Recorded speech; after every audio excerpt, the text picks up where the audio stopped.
Now I'm back. Where my head's cut off, so I want to be able to show you this stuff. And I don't want to mess around with the camera, which I really should. So anyway, the bubbles should be out of this stuff by now. I don't know if you can see it very well, but there's a white lines to facilitate over here to help me see the lines a little bit better on the resin when I pour it. Now, first one I pour is B because it's the most viscous. And I'm going to pour about 1 3/4 ounce for this particular mold. I'll probably have some left over, but I like to be safe.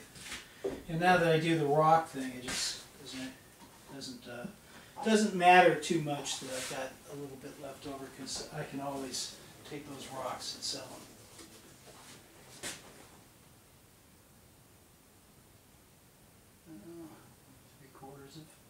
A, and the bubbles are just about all gone, so in A, but there's still a few bubbles left in B. I don't know if you can see them. So I'm going to wait just a little bit and let them. It's not really that much though, so I don't think it's going to matter that much. I'm going to go ahead and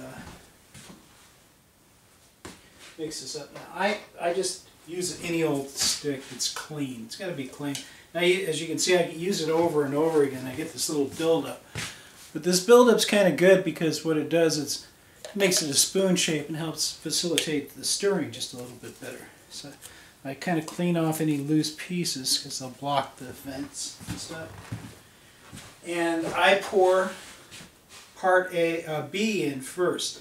Now, they recommend part A, but part B is the most viscous. And it being viscous, you can't get all of it out of this cup in a short period of time. Part A, on the other hand, is very thin. It's not really viscous at all, so it pours out almost like water. So it takes no time at all to get part A into this cup. As you can see, I mean, I've still got a good amount of B in here, because it's just like clinging to the walls of the measuring cup. It's back off. That should be good long enough. Now, this is part A, and it should have gone in first, but see, that just comes out really nice and quickly.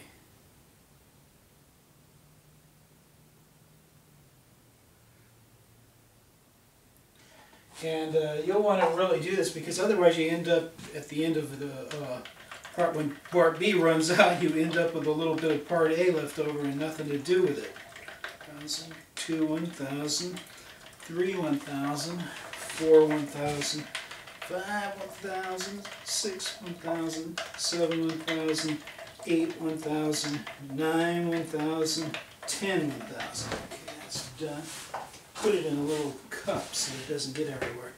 Now, I like to face it towards me. The face is down. The toes are pointing down on this figure. He's upside down. And he's got elbows that have occlusions on them. So he's not an easy pour. So I pour in what I think is enough to get to where the elbows are. And I rotate on this side and on that side. And I keep doing that for him because I just cannot be too careful. There's nothing ruins a piece more than a trapped air bubble. It's the big ones you got to worry about. The smaller ones, not so bad. And as you can see, it's got a little bit left over. You can't see it really. So I just pour it into here, start myself a new rock. Now I'm going to pop the lid on this. I've got little marks on here that shows you where to line the lid up so that the gasket is always on the same surface or close thereabouts. You got to tighten the nuts down really well. If you don't, you'll have air pressure leaking out and you won't really have the right amount of pressure in this pot. checking. Don't break it. Don't, you know, they're thumb tight. They're not. Then I plug in the N-type coupler into there, and this is going to set for 60 minutes. Well, that's what I do is I set a timer to make sure it's in there. Well, since the degrees right now, it's at 75 in here, it should only take about 40 minutes. So I'm setting my kitchen timer to 45 minutes. I like to use timers because there's nothing worse than taking this stuff out and then you've got a limp noodle you're trying to pull out of a tight mold. And you've ruined the piece, basically. So if you get a cheap timer, that would be the best thing. Now I'm going to show you how to pour multiple molds. Now these are the most difficult. What I like to do with these suckers is I arrange them in the order that I'm going to pour them. And what I do is I choose the hardest to pour mold, the ones with the smallest openings, first. See how small those openings are? Because they take the most time. And then I don't do very many of the small openings. I try to put them, you know, no more than 2 or 3 molds, for me, because I'm faster now, two or three molds with small openings. Then I put the big opening ones, following them up. And what that does is it allows me on my next run I do the same thing. And this now I've got every one of them facing me. The part that goes down is facing me, or the most difficult. I rotate them so that I remember where they pour best. So I don't, these are old molds I haven't used in a long time. They're parts molds that a customer of mine, a guy who helped me with 3D printing a long time ago, he printed these out and he wanted some parts. So I'm casting them for him to send him these back to Sweden for him. So, because he helped me out quite a bit. I mean, he basically held my hands and taught me 3D printing and printed out a lot of stuff for me. So anyway, these are his parts that we're going to cast now, and I don't have no clue how much resin they're going to take. So I'm just going to pour about 2 ounces to be safe. These are larger pieces, so that probably 2 ounces will be just about enough to make it work on these. Maybe not enough. We'll see. Might be too much. Yeah, the more you know the mold, the more you'll know what the volumes are. I know combinations now. I've got like 50 molds and I know the combinations and everything. And if I pour, I usually either pour right on or just a little bit over. So I'm going to go 2 ounces on that. That's part B. And now all the bubbles are gone in part B. There's just tiny, tiny little bubbles. And these are no problem. They don't interfere with the checking the measurements. Oh, and another important thing about doing the measurements, make sure you've got a place set up like that is level. You know how to level things. And you'll want to do both pours on the same level surface. Even if they're off level a little bit, if they're on the same flat surface, you're going to get the right measurement. So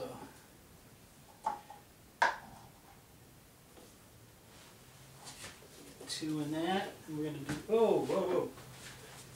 Try to avoid doing this. I've done this before and you ruin the cup basically. Because once you mix part A into B, it's a bitch to get all that resin out. That's what the rags are for, because you'll have to do it. So this is part A we're pouring now. It's easy to make that mistake too, especially when you're talking to a camera and there's nobody there. Well, sometimes it's harder with people here, actually, when I think about it. I was trying to pour one time with Diana in here. It was just about nearly impossible. That woman asked more questions than anybody I ever met. So anyway, this is my second cup. This one really pours fast, though. You notice that, and I won't do this to you. I got real aggressive on that lip. So the resin just shoots out of this one. This is mainly, I use this cup for the bigger pours. Like I have some bigger molds that you can pour real fast. So again, part A is first. Or, God damn it, see? I'm talking too much. But that's not bad because I do have a measuring cup that I can use. I'm just going to make your measuring cup now and use it. Screwed up, I poured part A first. And part A really needs to be last. Or you just end up, especially on this is more critical, that one mold, and I could have taken time to do it wrong. So I'm cutting this top off this mustard bottle. This will be yours. And I'm going to try to make it a natural curve upward to form the lip. So yeah, it's not a very good job. But right about here is almost a natural lip.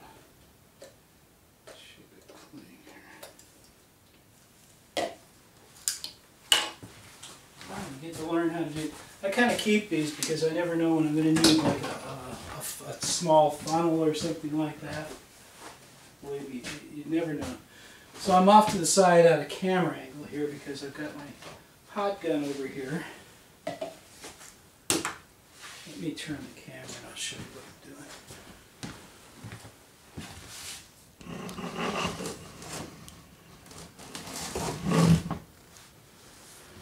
Crowded in here. Taking the handle of an X-Acto knife because I can't find my brass tubing. I'm going to heat this lip up.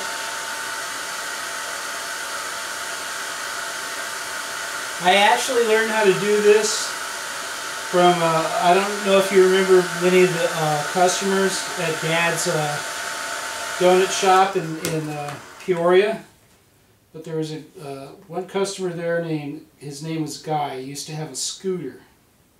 Really nice person. Dad was always working back there, and I'm going to give you a slow. And really didn't have time, and I remember we used to have those little cap guns and stuff. Well, I busted the handle on one of my cap guns. And he showed me how to mend it with a hot knife. And I noticed at that time that the plastic was really flexible. So it's a thing I've done ever since. I kind of learned it from Guy. Corner of MacArthur and McBean Street. I don't know if you remember that. Good times and some scary times there. You were just a kid, man. Oh, let me show you your lip. This is going to be your cup. It's going to be used, but so you can see you got a nice little pouring lip on there. You don't want to pour out of a straight container. There is nothing worse than trying to control this on a completely round lip. This stuff just flows everywhere. So anyway, let's pour the part A in when it's supposed to be poured in. Here though. Let's get the part B where it belongs now. So we're up. Can't see me. Sorry. I can only do one thing. I'm not a multitasker anymore. Okay. Back from the beginning. Part B goes in first. Mark your cups, A and B. Very critical, because you mix them up and you're going to spoil your batch. Unless you clean your cups in between each usage, which I don't recommend because you waste resin and rags.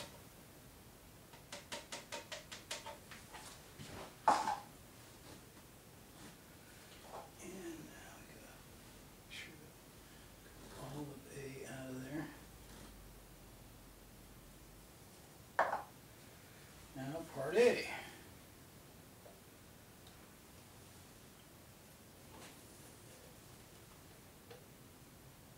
Let's make sure I don't make any more mistakes on this. Remember I said about a timer? Well, I don't really need a timer anymore. I know when 3 minutes is by and when 7 minutes goes by. And I know what I'm pouring out, 2 ounces. It's not going to take me 7 minutes.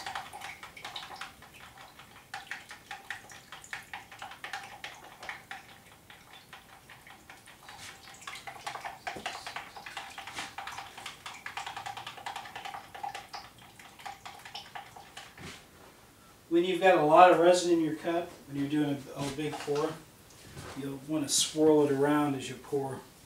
If you're going to take the full 7 minutes, you really need to swirl.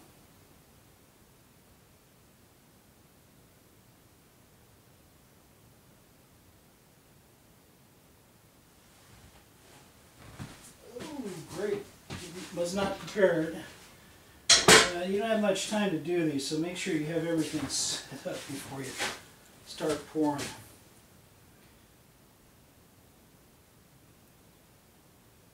And my only excuse right now is that I'm having to run this camera and do this at the same time. But you know what? I probably would have made the same mistake anyway. Camera, no camera. Shit happens.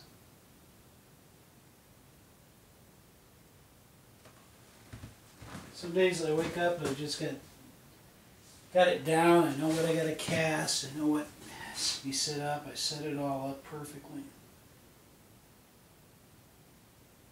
Some days I don't know my ass from a hole in the ground.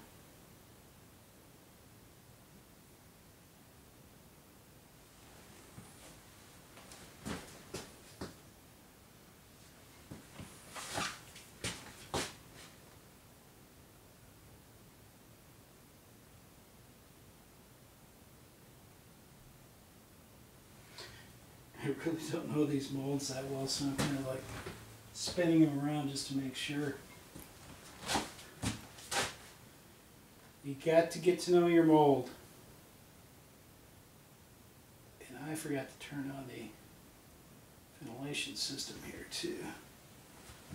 I've got quite a bit in here, so I'm going to risk pouring an unknown mold here. It looks too hard. I did know these at one time when I first made them.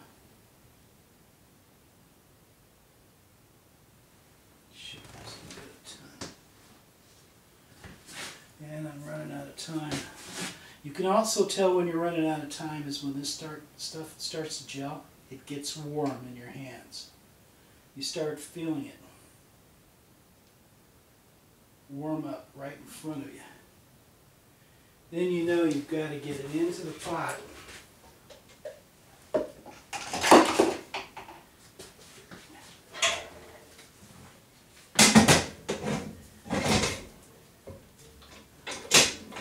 Into the pot. Now,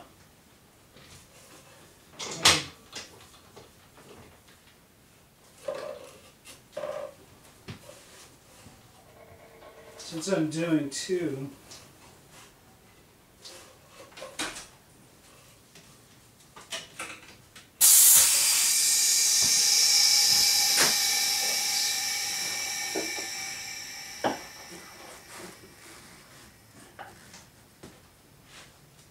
I have a little plastic measuring cup. I put my stirring sticks in and stuff. Anything that's got resin on, you want to have something to lay it on. Paper napkins is not good because once the resin cures, it'll be stuck to the paper napkin.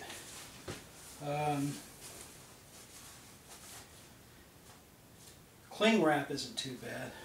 Anyway, it's 75. Once I've got 30 more minutes left on this one, so I know what that means. I'm going to have 10 more minutes left on this one. So what I'll do is as soon as I take these out, I'll set the timer for 10 minutes. And you see all these whiteboards? This is so I can keep track of how much time I owe in each of the containers. So I mark container 2, 10. And that means that on this container, I've got an additional 10 minutes I've got to leave the resin in for once I take these castings out. So I'm going to go ahead and put it on stop for about 30 minutes, and I'll be back with you.